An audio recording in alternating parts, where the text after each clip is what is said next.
I was never complacent, put my foot on the pavement. In my dream I was chasing, while my girl waited patient. Spent a lifetime on this music shit, going nowhere, I was losing it. She was right there enduring this, while her folks like, why she doing this? But Shawty didn't care what nobody said.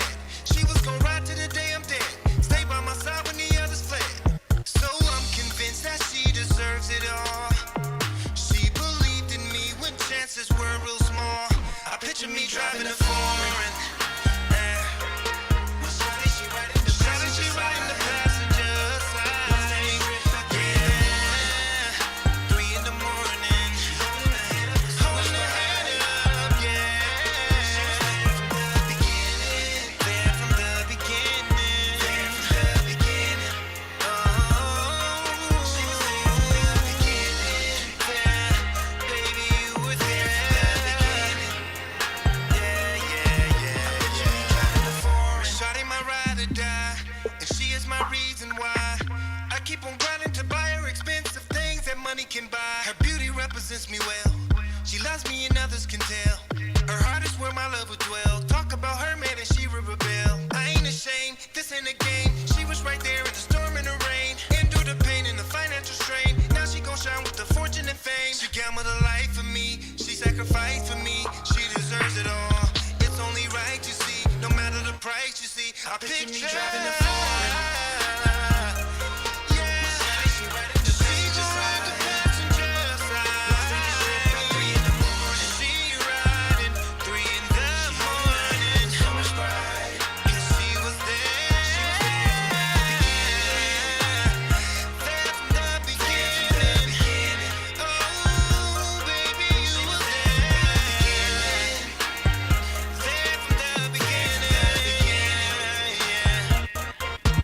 Picture me driving a flying and now my history is changing. She's my day one and there is no rearranging. She's had my back through the times when things were straining. Now she benefit from every cent I'm gaining. Listen to what I'm saying. No dividing, no compromising. She gon' ride while I keep on climbing. Just recognize we gon' keep on thriving. She believed that I'll see greatness in due timing. Picture me driving the foreign. My shawty, she riding the passenger side. She riding the passenger side. 3 in the morning, 3 in the morning. Yeah. She was there from the beginning. She was there in the beginning. There in the beginning. He took me driving in the beginning. Foreign with my lady. Hey, welcome. It is Monday night. Happy Memorial Day to everybody. Let me break that down real quick. Sometime I was talking to some friends today, and they was like, yeah, happy Memorial Day, Kurt. I'm like, yeah, I love Memorial Day too, but I'm still living. And they said, huh? I said, let me break it down to you. So Memorial Day is an observance of all the veterans that lost their life in the wars that we've had. But then we go to Veterans Day, and that's to honor all veteran service members that are past or presently serving. So that's the difference in between. And it was just that sometimes we don't know what we know until we ask somebody, or you get in a situation that somebody leads you to the right answer or the right understanding of those two holidays. Memorial Day always falls on the last Monday of May, but Veterans is always on November 11th. So that was just a little tip today before y'all go out there congratulating all them veterans that are alive. They ain't dead yet. It's just Memorial Day, but God bless them, okay? But we want to thank you for hanging out with Life Coach Kurt. I have an amazing guest tonight. I want to just give a shout out to my sponsors real quick. We always know that my first sponsor on the board is 702 Braids for You. Cindy Michelle's over there banging heads. Y'all got to get on her, give her a call, get that special discount for being on the Life Coach Kurt show, or just tell them Life Coach Kurt sent you, and you can get a 10 to 15% discount. Then we got Red Rum Mobile Beauty Salon. I got my girl Jamisa over there still killing the game. Looking good, Jamisa. Oh yeah, Adriana, how you doing? You did amazing last Thursday on your panel, girl. Appreciate you coming out and showing what you made of and telling your story. It was absolutely amazing. And then I got my last sponsor there, Bougie Girls Vegas. Hey, little sis. Just a real good shout out. Little sis over there at Bougie Girls must be doing good. She just bought her a new condo. Outstanding. Black home ownership or minority-owned ownership or anybody owning a home is always a blessing. And we're just going to watch that equity go up and see how that changes our lives, okay? But now we're going to talk about Kurt. Nah, not really. Y'all know all about me. We're going to talk about my brother from another mother. Yes, this guy is incredible. I just want to bring up one thing before I bring him on the screen, but you know how we live our lives and we do what we do because we're proud to do it. I've known Chaz for about 5 or 6 years. We met each other in the Payback program, Professionals in Youth Building a Commitment, as part of Clark County School District, and we're both motivational speakers. He is an amazing motivational speaker. I'm pretty good. I'm trying to get up to his level. But you know, we always compliment each other. We support each other's causes and things like that.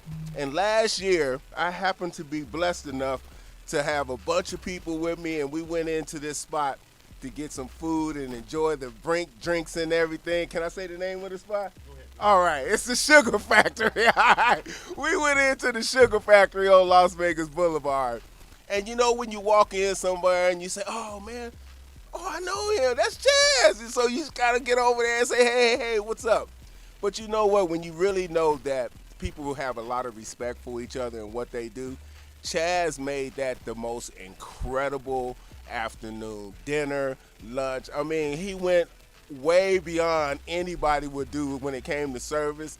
Got his manager, the store manager, involved to come over and introduce to me, and he said, Chaz said you his brother and I need to take care of you the way I take care of you. I'm like, okay, sir. Man, it was just so incredible. I think the cost of it we gave him in a tip because everything turned out like it didn't have no price to it. I don't know what he did. I know we had a little Groupon for like 80% or something like that, but when you run into people in your life and you treat them the way they should be treated, and you don't ask for nothing, but they just do that because they think it's the right thing to do, man, those are the people you surround yourself with because you give them the same respect whenever you have that same opportunity.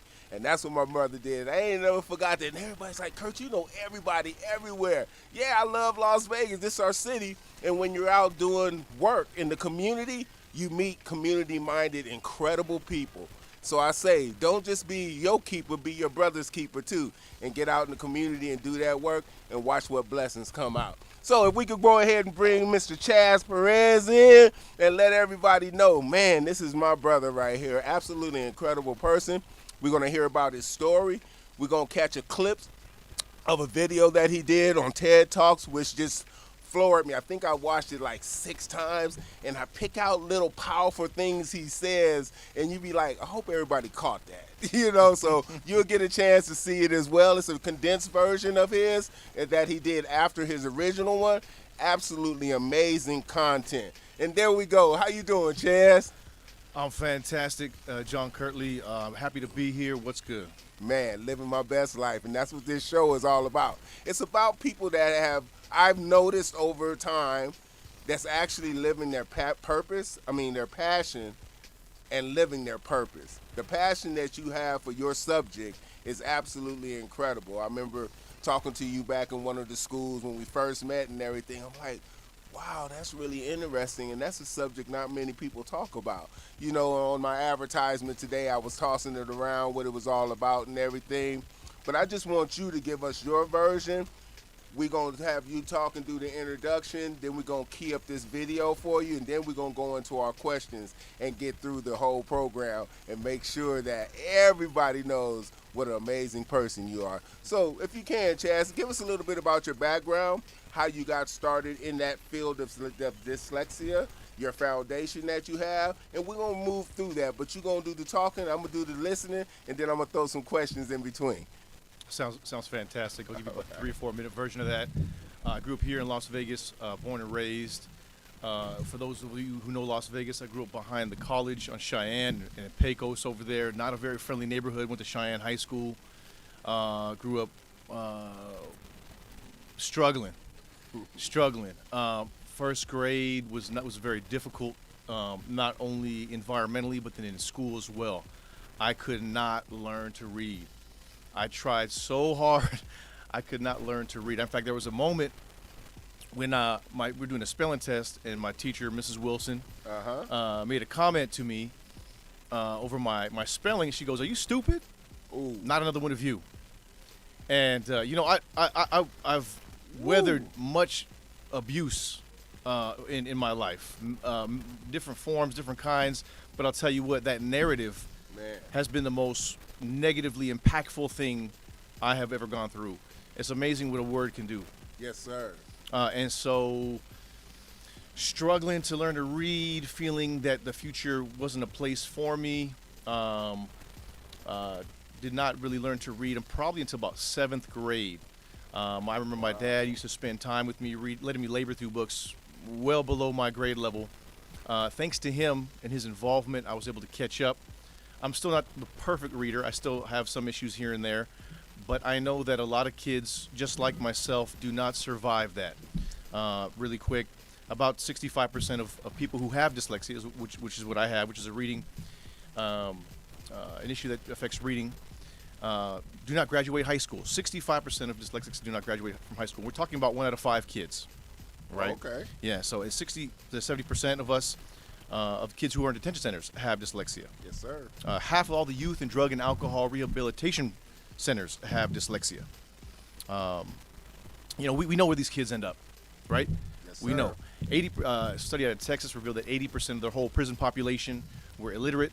But watch, but then they screened the prison just for dyslexia. Half of the whole prison had it. We know where these kids end up when there's not reading intervention. So that's my passion. I like to quote Rumi, who said that the light enters the body through the wound. The light enters the body through the wound. Yes. So my passion comes from my personal experience and not being able to read and how that affected my whole entire life. I made it out. But a lot of kids simply do not. So, Outstanding. Wow. Right here. You know what? I forgot you told me you was born and raised there. What high school did you go to, Chad? I went to Cheyenne High School. You went to Cheyenne. I'm a alumni of Votech, which is called Sector now, but SNVTC, go Road Runners, The huh? smart kids went to Votech. That's what they always say. I don't know. Like in the bacon program or what? No, I was in the computer program. I was writing Fortran and COBOL, and our computer took up like 3 rooms like we're in right now. It was huge. Absolutely incredible. But yeah, you hit on a couple of things. Now, I work with a company called Young Adult Youth Advocate Programs Incorporated, and we work with children in the juvenile justice system, teenagers young from like 10 to 18. And what you said about understanding some of the deficits of why these kids end up in those situations is some of them can't read, and I always make it a purpose, especially when it's 101, to get them comfortable with reading and understanding that we all in this together. If you stumble on the word, I'm going to help you with that word. But to articulate and be able to read is one of the resources that you need to move from one socioeconomic group to another. You have to be able to understand and comprehend to have a good life. I'm sorry. I mean, you can do a lot of other things that might take you to the left, and that's only temporary because there ain't no retirement in it. Like I always tell my students, I don't want you to change your hustle. I just want you to change your product if you're doing something that you don't need to be doing. They be like, wow, so what should I do? We give them some ideas. But reading, there's different kind of registers that they talk about when it comes to reading. Full register is when you read in the way tests are written, because that's the way our tests, the SAT, ACT, ASVAB for the military, they're written in full register. Then there's casual register, which is what we speak to each other every day in a non-structured format. It's just like a little slang that we use or keywords that we use in our everyday talking. Like on the Wong show before us, the producer and the rapper was saying things that we had no idea what those words mean or what they pertain to, because that's casual register and they understand it, but the average person wouldn't, because you're not in that industry or you're not doing that. So that's the thing that is about reading. we think about, I remember people used to say reading is fundamental. No, it's fundamental for those that don't have dyslexia. Okay, that's when it's fundamental. But for the other ones, we need to identify that. And after watching your TED Talk, it really set me back to think like, am I in the position where I can advocate for those children as well and push my little power up through the school system so they really understand? Because they're quick to put somebody on an IEP but not understand why they're on it. Exactly. I'm sorry, it's the truth. I'm in and Yep. out of the schools all the time, you know. And most of my clients are on IEPs, and we really don't pull back the layers to understand the why behind that. And that really you got me thinking on that. When you posted that one, I was like, oh my God, am I doing enough? Because that's the type of people we are. We hang around with people that want to take action on certain things. So if you get the chance, I'm going to have Alex go ahead and key up this video. We're going to watch this really quick, and then we're going to break it down, and some of the questions I'm going to ask will break down some of the scenarios that have gone through that. But like you said, the detention centers is where most of these kids end up at because they're not identified at a young age. Is it hard to identify dyslexia at a really young age, like 5, 6, and 7, or is there a difference when they become teenagers? No, you can identify a kid with dyslexia by age 6. Oh wow! By age 6, definitively. The issue really here is that the school district and special education programs are using systems of thought that are archaic, that are 20, 30, even 40 years old. Okay. So yeah. And you would think now should be one of the most major pushes because technology has taken us so far into the future. We need our education system to catch up with that. Maybe somebody's on the back talking about it, but we don't see it on the forefront. We're not hearing about it on the news or anything like that. Or even in school board meetings, because when school come up next year, Chaz, we got to get together, bro. And we just got to go down there, and I'm 100% in. We got to go let our voices be heard, because I love speaking at school board meetings. I've done many while I was on the state board for the Nevada Parent Teachers Association. Because if they don't hear us, they don't know, really. Because it's not part of their everyday that they see that's in their faces, you know? So that's it. How we doing on queuing that up, buddy? Good? Go ahead and play it. Thank you. Now, here comes a TED Talk by Chaz Perez. And what was the heading on it, Chaz? Unleashing Linchpin Innovators. There you go. I didn't want to mess that up, and I didn't write it down. So outstanding. And here we go. Enjoy.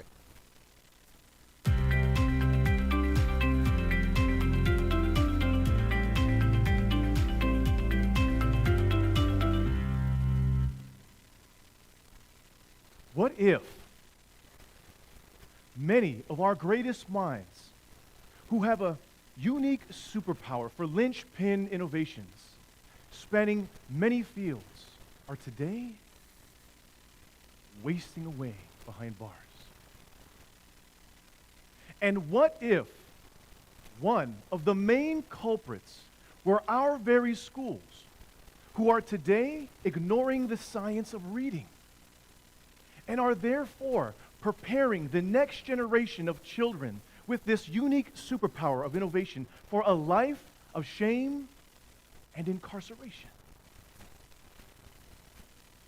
Dr. Maya Angelou said that the elimination of illiteracy is as serious an issue to our history as the abolition of slavery. Many years ago, while living in Thailand, I heard the most beautiful proverb that said, "A heart can only be won with another heart." I offer mine. My courage was not truly measured by the intense confusion and rage I had when a grown man burned a cigarette on my knee when I was just 6 years old. No. My courage was not measured the day that I had to throw a butcher knife at my mother's boyfriend to protect her from being hurt by him. No. The day by which all days would test my bravery was a day in first grade, when my teacher, Mrs. Wilson, with her red bouffant hair and freckles dotted across her cheeks, told us all to get out a piece of paper and write 1 to 10 to prepare for a spelling test. For starters, not clearly understanding her directions, I numbered my paper laterally, side by side. instead of horizontally, as one would do to prepare for a spelling test, with my numbers and my letters all very backwards. Two common features of dyslexia. But my teacher, Mrs. Wilson, was not trained to see it. And when she began to walk around and check all of our work, she finally approached me. And she looked at my paper. And with a tone of disgust and a scowl on her face that I can still see in my mind, our eyes met. And she said, "Are you stupid? Not another one of you." And Mrs. Wilson's words came true. I could not learn to read as the other kids, no matter how hard I tried, year after year after year, even in special education classrooms. So it continues in our schools with many of our dyslexic children who go unscreened and undiagnosed, therefore never receiving even the possibility of proper reading remediation. Brene Brown says that stories are data with a soul. About 1 in 5 of us have dyslexia. It is a neurobiological difference of the brain that affects reading and other areas of learning. It doesn't go away. It is not corrected by glasses.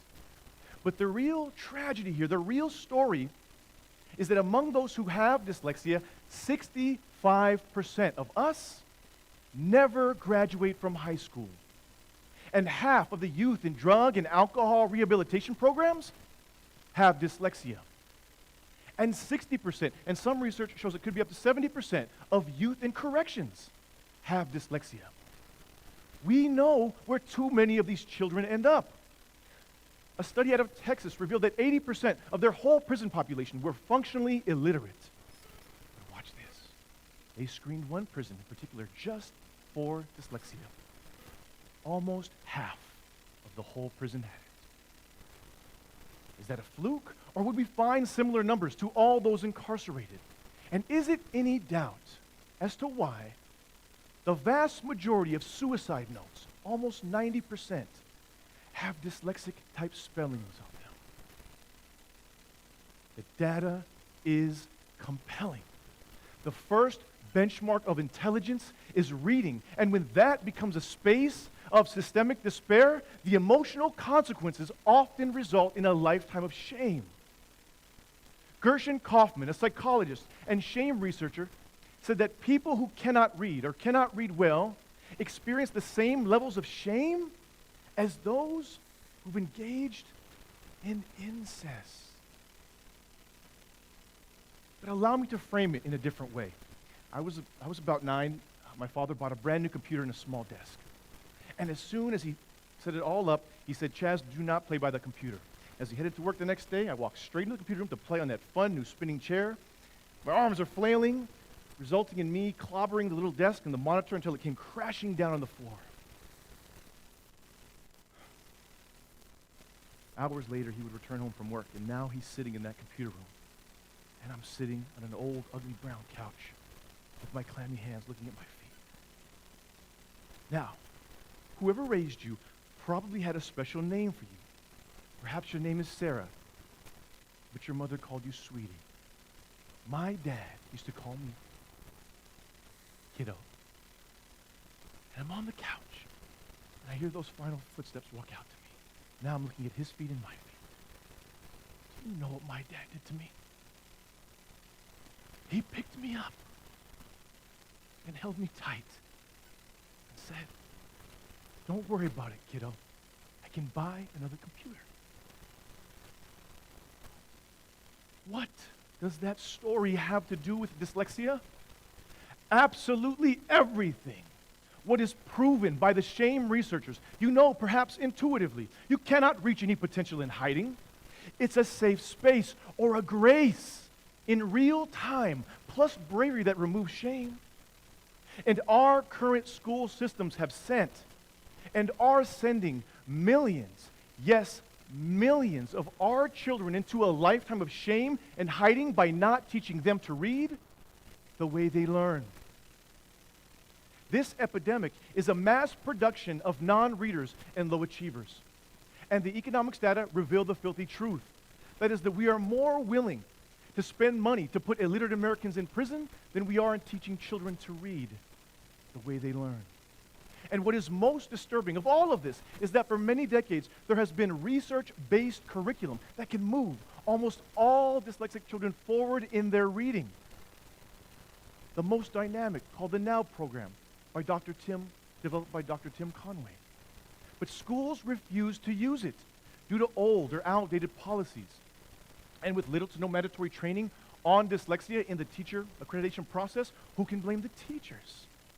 You see, it's not that children are suffering from dyslexia.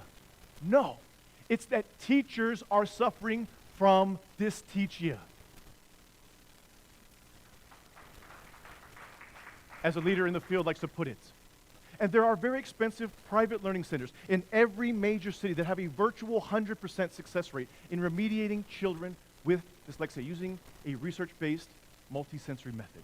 These methods, in Dr. Conway's, must be used in the public schools now.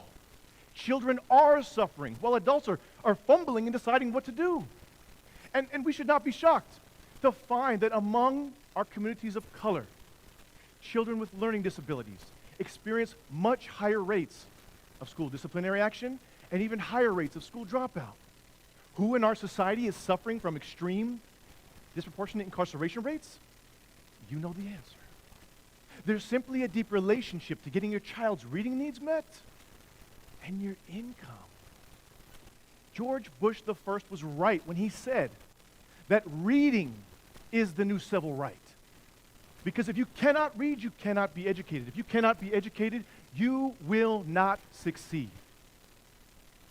How many schools are really prepping kids for a lifetime of shame, crime, and yes, incarceration?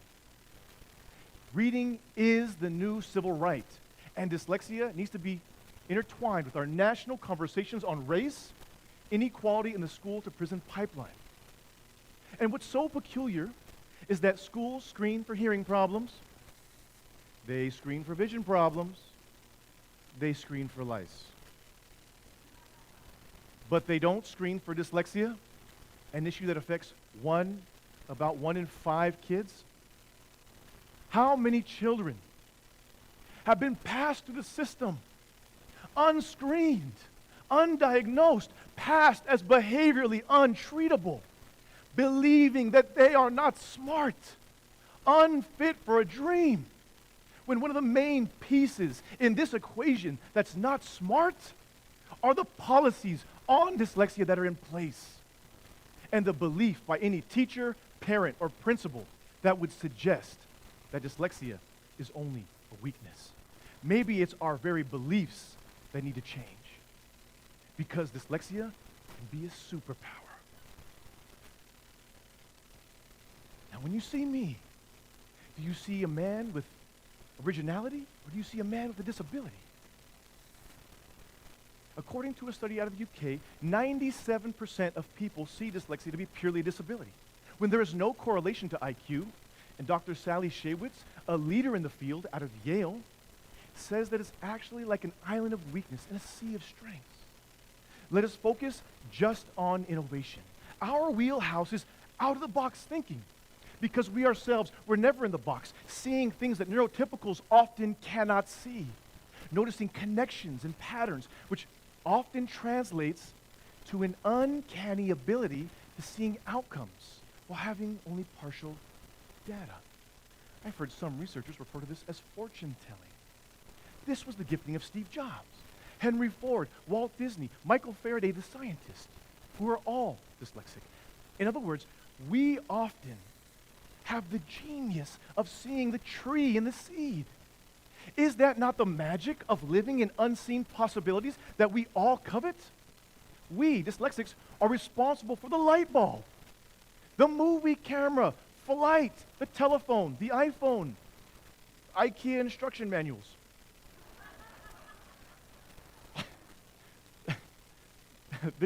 the general theory of relativity, and many more iconic inventions. But my favorite is Mickey Mouse. Now that's what an empowered dyslexic can do. Now, does every single dyslexic child have the aptitude for such levels of innovation? Absolutely not. But does every single dyslexic child have immense potential for much higher levels of success than we ever give them opportunity today? Absolutely yes, because on that same side of the coin, we, dyslexics, are the linchpin innovators of history. And all evidence suggests that those innovators' genius were not in spite of their dyslexia, but because of it, because dyslexia can be a superpower. Now imagine if my teacher, Mrs. Wilson, was trained and understood what dyslexia was. And when she saw my paper, she would have said, "Oh, Chaz, you're going to have to work so hard, but there's gifts and greatness in you." Imagine if I and the millions of other dyslexic children were exposed to our strengths as early as formal education began, and were taught to read. Wow. Everything right in the world began with a single person's idea. That's why we're here. Imagine if the one who could unlock the mysteries of global warming definitively for both sides is sitting behind bars. Imagine if the one who would find a cure to cancer is serving a life sentence. Imagine if the one who would write a book that would become a talisman for millions is sitting in a cell in isolation with no pen. Each of us must tell our story to complete our journey. But what is woundedness when it begins to target certain groups over others? Do we not call that discrimination or oppression? But we are talking about a category of people, children no less, who are systematically told that their story doesn't matter, that their ability is a disability, and that recovery is not possible.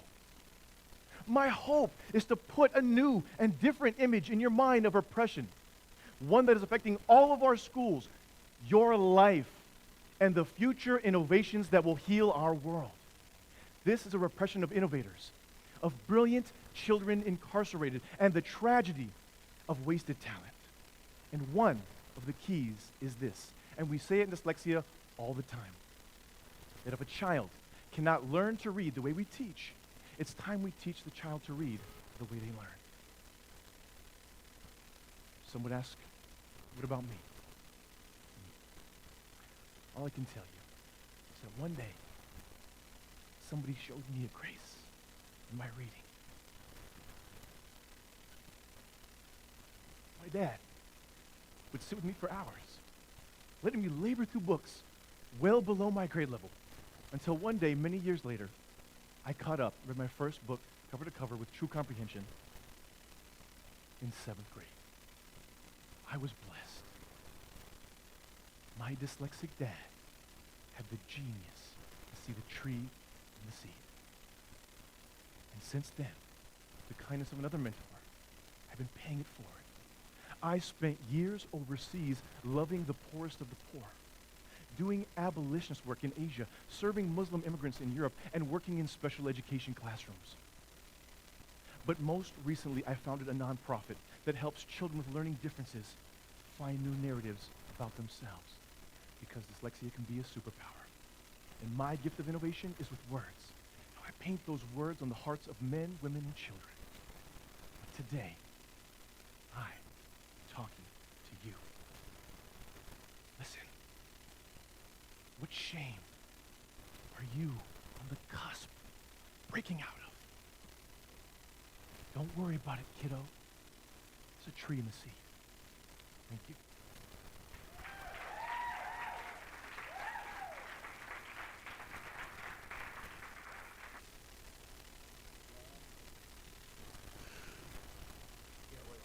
Man, oh my goodness. Did you just hear that presentation by my brother?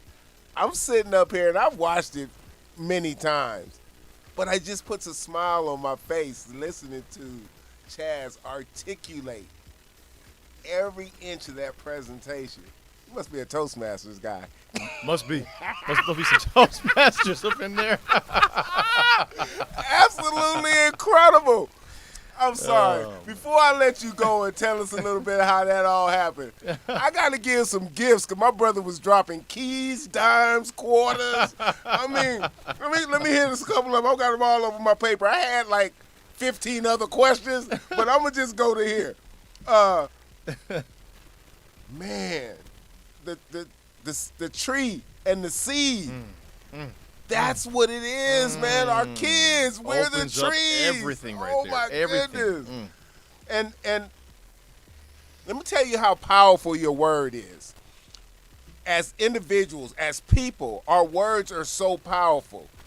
The reframing from the teacher saying, "Are you stupid?" to changing it to the fact that she said, "Oh, it's going to be a little harder for you, but I see greatness coming out of you." Changes your frame of mind. Man, that's what we got to do with our children. But people just get too caught up in the negativity. The power of the word. I'm reading the book right now. It's the four. Man, I just ordered it the other day. Somebody told me about it. And it was on a panel I was on Thursday. I was helping out with. And she said, this book changed my life. And you know me, I'm like, go to Kindle. I don't do audio yet. I'm going to get there because I like to read it. But it was so amazing because it says the power of our words. What we say really can change somebody's life. What was that? Looking at oppression. We're oppressed. If you can't read, you're being oppressed. And then you end up going into the left and going the wrong way. And that's how incarceration continues to grow because we are not doing what we need to do. As individuals or as America, we're looking at it the wrong way. Innovation should change everything.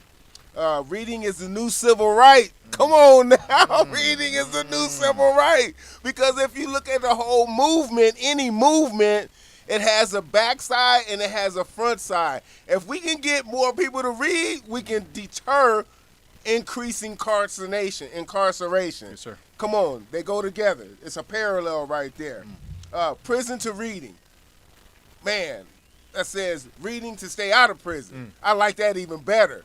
But we have to understand, if there's parents out there that you just can't figure out your young kids, because it's easier to teach young children than to repair broken men. Frederick Douglass. Okay, yes, sir, Frederick Douglass. And that's where we got to start at. We have to be more apt to identify these issues ahead of time and then learn more about it so you can argue with teachers and administrators and say, no, you're not hitting it. You're not understanding. Oh, wait a minute. I got a TED Talk on my phone. Let me show you this so you can get some education. Come on now, come with me. It's just amazing. Man, a heart can only be won by the heart. Did I say that right? Man, is that real? Teachers are behind in understanding how to notice when a child has dyslexia. So as a parent, who do we advocate more than anybody? Our children. So we have to stand up and fight. I could go on and on because I'm just blessed to have you in the house today, Chaz. But I want to go with this one. What's the common myth about dyslexia, and how can you debunk that myth? That's a great question. Number one, dyslexic people are stupid. Dyslexia means you're stupid. If that's so true, then why are 30 to 40% of the self-made millionaires in the U.S. and abroad dyslexic? Hello. Including Damon John. Okay. Including Damon John, Richard Branson, Walt Disney. I named a few of them. Yes. I can go on and on and on. MIT, little school. Yes. Maybe some few of you heard about that school. I don't Little know. school. Maybe not. I don't know. They call it a dyslexia school. Wow. 1 out of 2 NASA scientists, dyslexia. So the thing is, why there's this huge delta in outcomes of kids going into life of crime versus extreme success is because of, quite frankly, money. Yes. Early reading identification intervention. You know, it's very easy to see how communities of color are disproportionately. I call it it's a form of discrimination. You know, if you cannot read, you cannot lead. Yeah, thank you. If you cannot read, you cannot lead. It is just that simple. And so That's the main myth.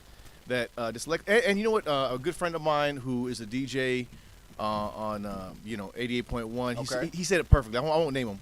Okay. But he's a good friend of mine. He goes, you know, the problem with dyslexia, Chaz, is dyslexia does not sound cool. And you know, he's exactly right.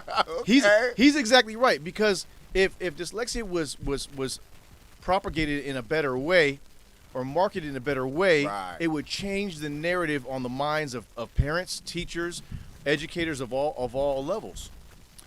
So in a sense, I'm here to change the narrative that dyslexia doesn't mean cool. Okay. In fact, if you have dyslexia, that means you have an advantage. Thank you. Okay. So whoever's out there, a parent who has a struggling reader, I want to encourage you. You have a child that is definitely has some issues, but you know what? The potential is so dynamic and it has such a potential to be a combustible mass for your child to achieve great things. But you got to get intervention. You got to hound the teacher. You got to hound the special education teacher and say, I want my son or daughter screened for dyslexia. And then we could go on from there of the details with that. But that's the main myth, that dyslexia means you're stupid. Right. It does not mean that. In fact, it literally means you have an advantage. Dyslexia is a neurobiological difference of the brain. I mentioned that in the talk. That affects about 1 in 5 kids. That's a lot of kids. 1 in 5? Yes. Really? I think it's only 3% of the population know that they even have dyslexia. Okay. But yeah, back to you. No, that's incredible. Yeah. But yeah, I just seen something else you said, and I seen it on my paper. Oh, okay. So if we talked about you yourself and your drive, you got your nonprofit and everything.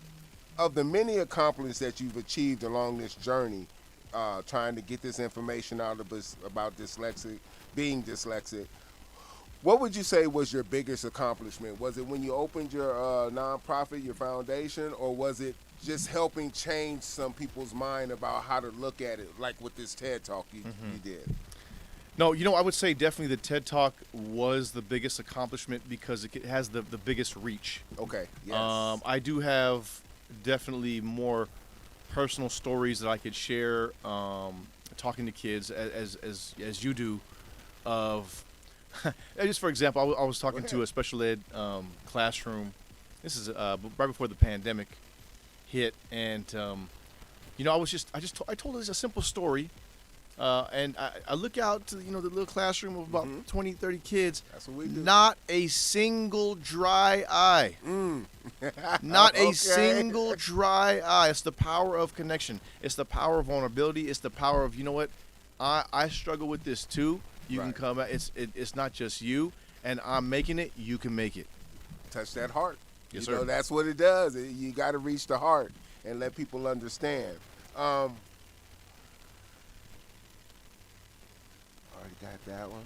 So there's a lot of unique skills that you have. I just hear about them all the time. And the sad thing about what we do is when we go and do a payback, we don't never get to go in each other's room and listen to the presentations because we all have our own classrooms, I mean, I don't even think we do teams anymore. I haven't did somebody in my room in probably 15, 20 years because we're so powerful.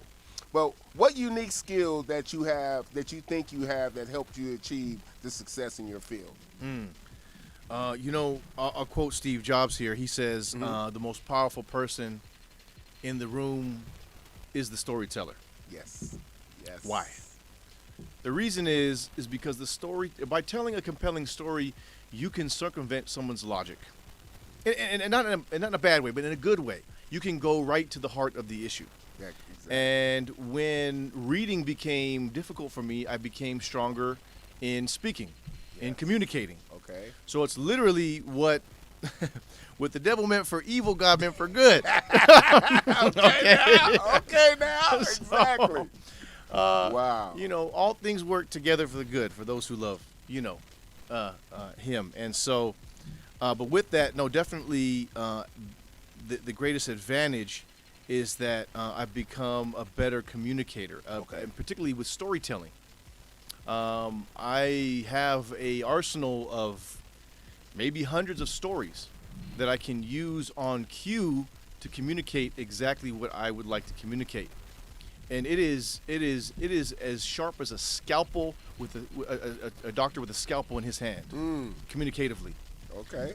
And I mean, I could use this skill in sales. I could use this skill in fundraising. I could use this skill in so many different areas. But particularly, I call it storytelling, and that's really what it is. Yes. That's really what it is. That is it. Telling our story. That's what we do. Even what we do in Payback, we kind of get up there and tell our story, and then that opens up, and then we go into certain other things like getting them eyes wet and things like that. We go into the meat of it, and because people love to hear stories. Facebook is good for that because when people travel a lot or they're always out doing everything, they have like 15 people that follow them and say, "Oh, what we doing tonight?" Because that's a story. It's a visual story, or the notes that we put in there and talk about what we're doing. You're helping somebody else live their dreams through you. You never know. Somebody can't afford to go on vacation, but when you do, they right there with you. That's what Facebook does and Instagram. Yeah. Okay, another question I got. And golly, Chaz, it's such a blessing. Every time I watch that TED Talk, I just sit there and smile. And who does that at a speaker? But it's just so genuine to see you so eloquently do what you do. I mean, it's just and to know you as a personal friend. Yeah, I haven't had lunch at your house yet, but I'm sure that's going to happen sooner or later. We're coming out of the pandemic. We appreciate things more now than we missed for a year, right? In fact, you're coming over Friday. I'm telling you right now. I'm there, man. Bring the kids. It's incredible, absolutely incredible. Many people think that dealing with children with dyslexia is challenging, and to the point that it becomes overwhelming and too much to handle. Why do you think people believe that?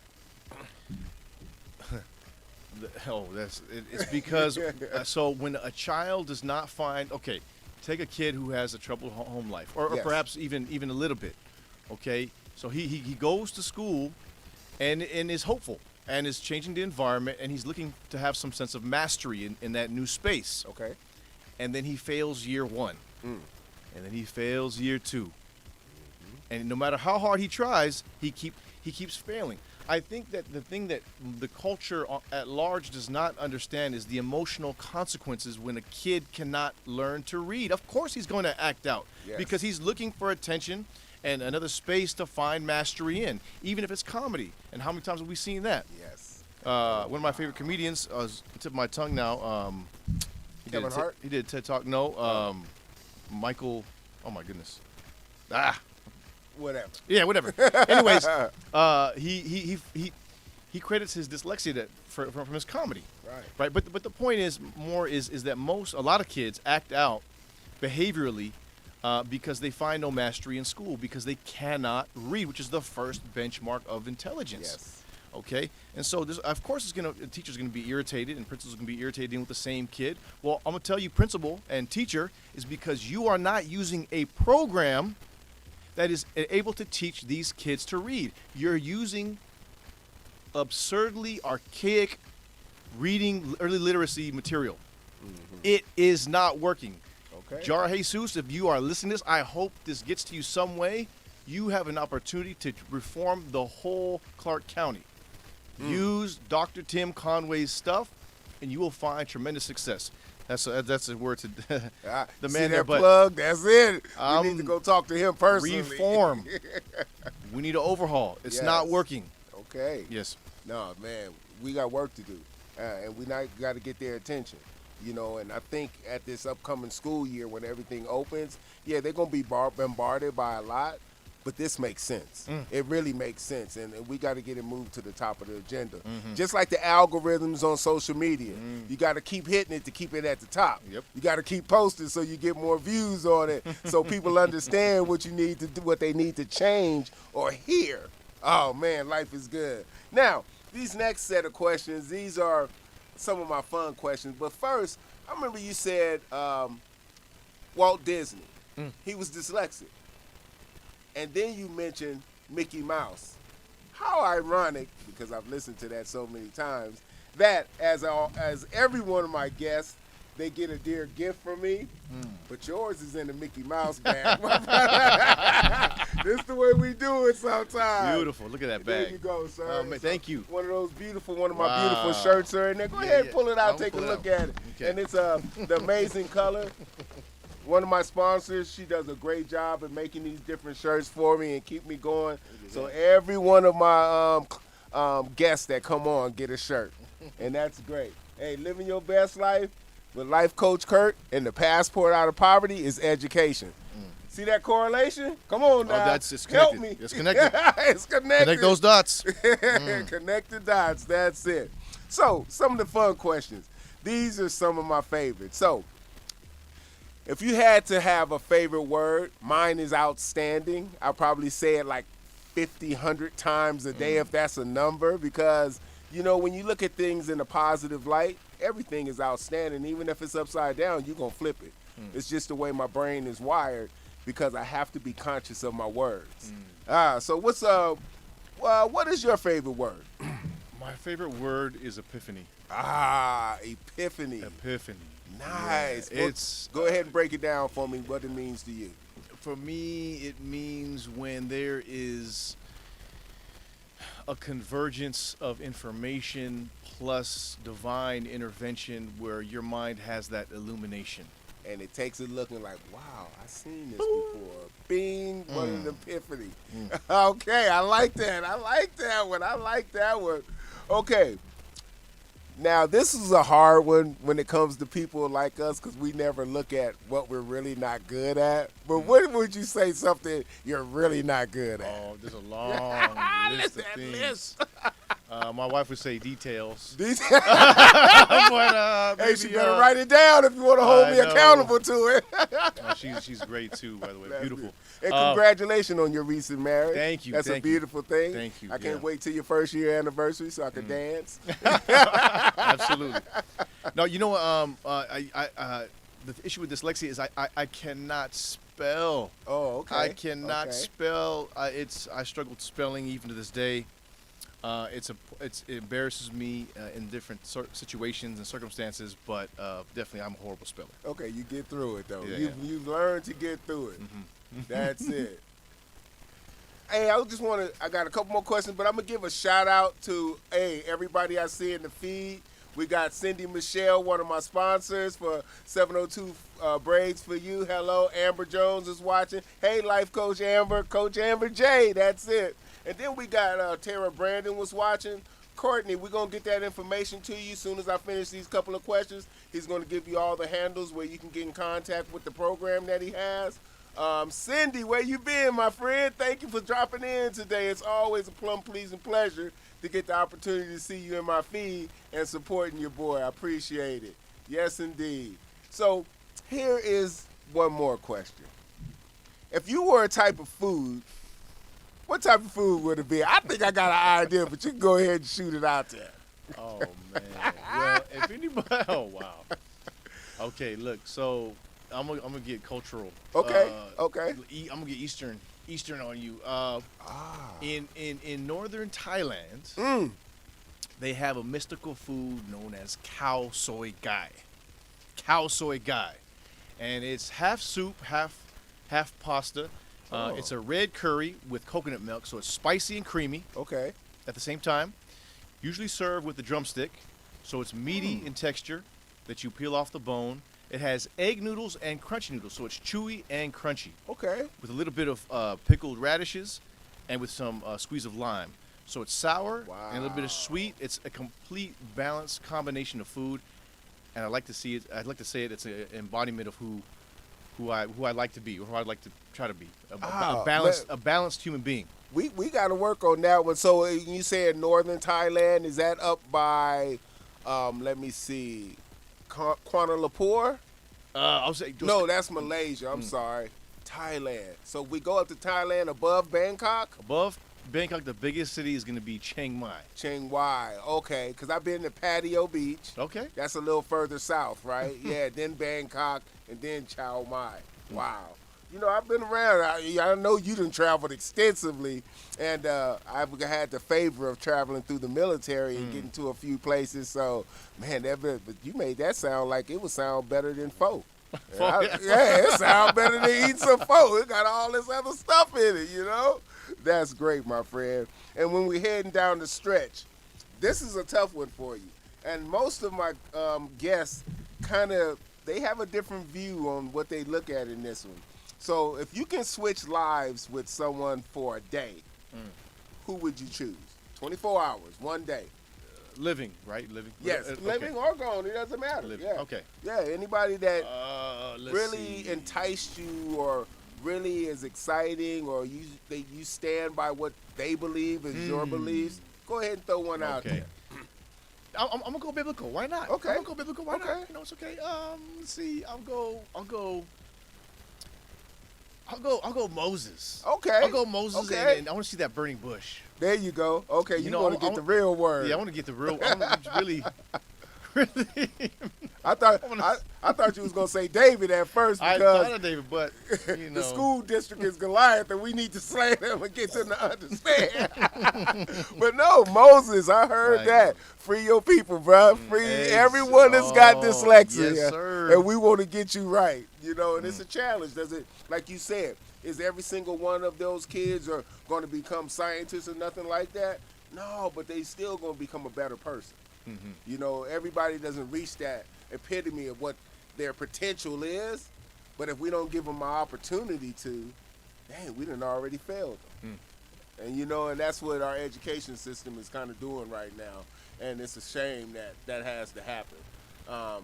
But hey, it is what it is, but we're going to push, and I give you my word, and you know that's all I have. We need to try to make a difference, and I know you have a strategy already, but the more voices we have, like we say, if we take those 5 fingers and take those people and turn them into a fist, woo, we can go to punches with somebody, okay? And that might be what we need to do to talk to our superintendent and get him to realize what the school district is really missing the key on, and it is helping these young children and identifying it's not a disease.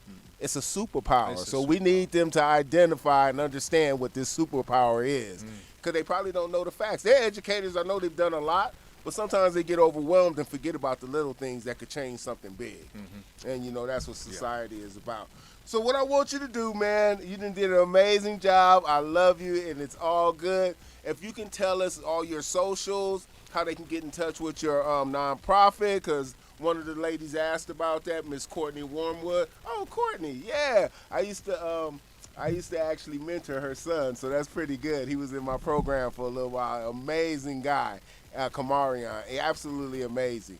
Miss you, good big guy. Hope all is well. And give them some information about how they can contact you and everything. Absolutely. No, thank you very much for that. So on Instagram, I'm at The Real Chaz Perez. Facebook, just Chaz Perez. Our website is brilliantchildren.org. Brilliantchildren.org.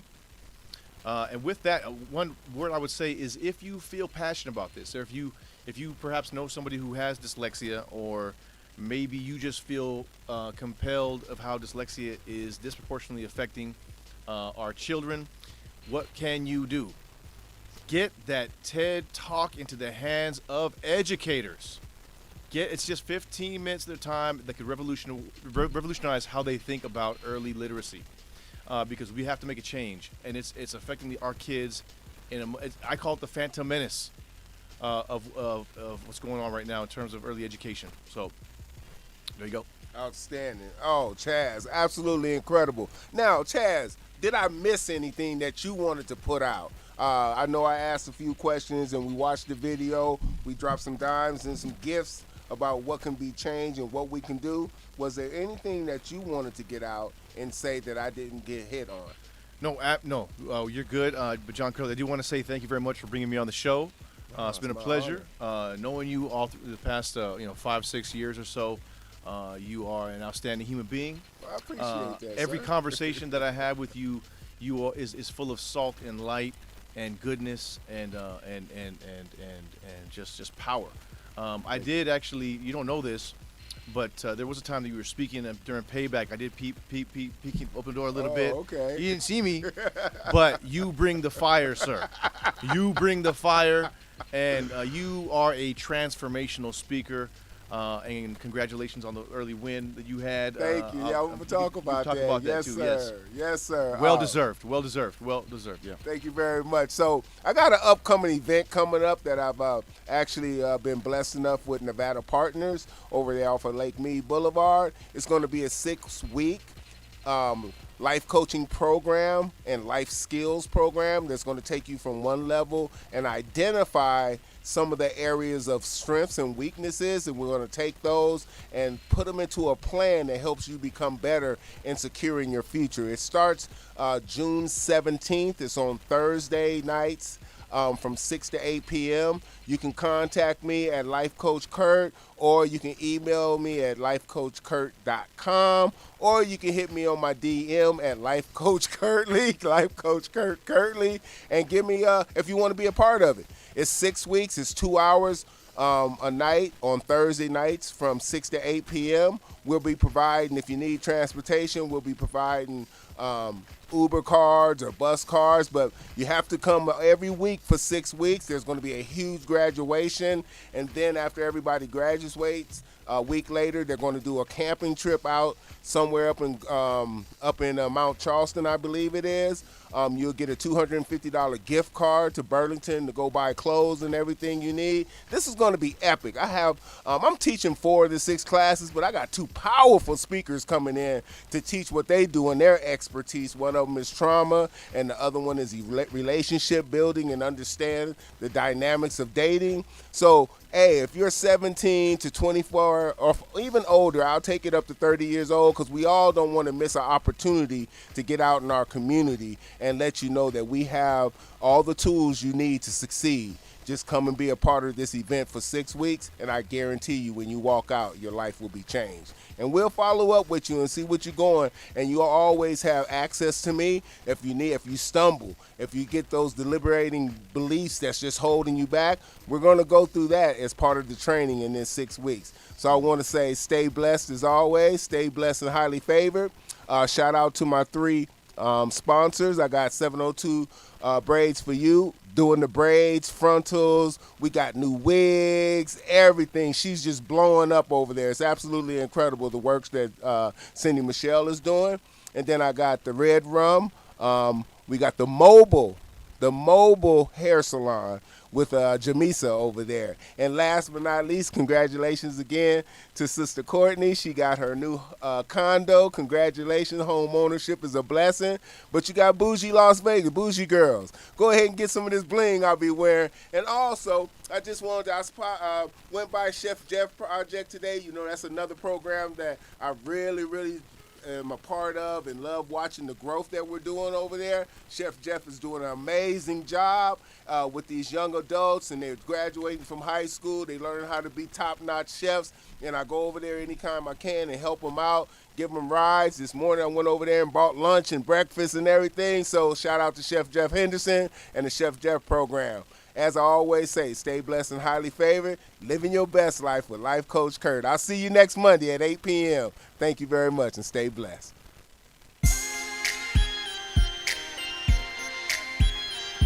Yeah. Why they so jealous? Natural. DT 702.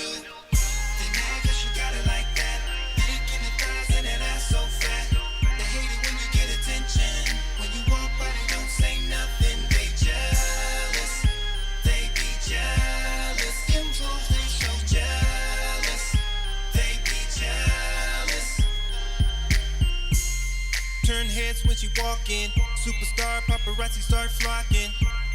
As the beat starts knocking, shorty hit the dance floor, ass start dropping. She's truly independent. She's grinding and she's winning. The other girls pretending, not stopping till she finished. She ain't got no man unless you got them bands. Why these hoes be hating?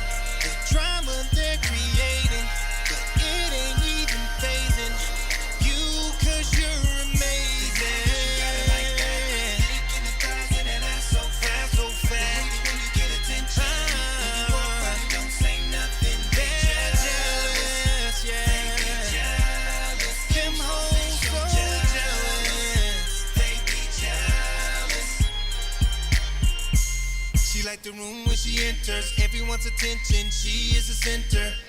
Fellas double take when they see her. Watch her transform as the beat hits the speaker. Shawty ain't no average chick. Unless you coming with those bands, no, she's not having it. No. She ain't got no man. Unless you got them bands, no. Why these hoes be hating? The drama they're creating, it ain't even phasing you, 'cause you're amazing.